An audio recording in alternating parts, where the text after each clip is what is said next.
আমি এই ভুট্টা লাগি তোমার সবার কাছে ভিক্ষা যাই বাবা, আমি ভিক্ষা যাই গো, আমি ভিক্ষা যাই।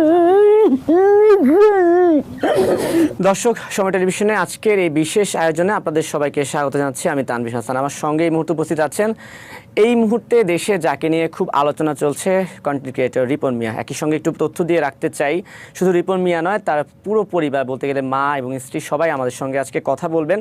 সম্প্রতি তাকে নিয়ে একটা প্রতিবেদন আমরা দেখেছি, গণমাধ্যমে প্রকাশিত হয়েছে। তারপর থেকেই কিন্তু শুরু হয়েছে এই বিতর্কটা। আসলে কি হয়েছে বা এই ব্যাপারে রিপন মিয়ার কি জবাব রয়েছে সেগুলো একটু জানতে চাই। আশা করি ভালো লাগবে। রিপন মিয়া, কি অবস্থা, কেমন আছেন? আলহামদুলিল্লাহ, ভালো আছে। শুরুতে যে কথা বলতে চাই, আমরা তো দেখছি যে আপনাকে নিয়ে একটা প্রতিবেদন হয়েছে, তারপর আরও একটা ব্যাপার দেখা যাচ্ছে যে বলা হচ্ছে যে ওই প্রতিবেদনের পর থেকে রিপন মিয়া লাপাত্তা। আসলে কি আপনি লাপাত্তা নাকি? না। আচ্ছা, প্রতিবেদনটা তো আপনি দেখেছেন?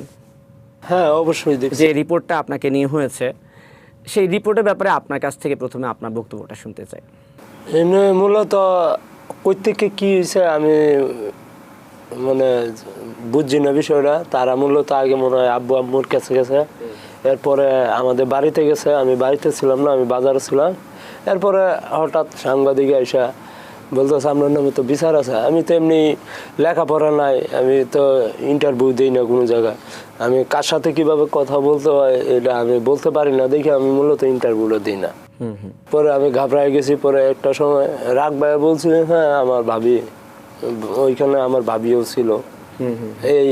এইগুলো থেকে পরেরটা আর আমি জানি না।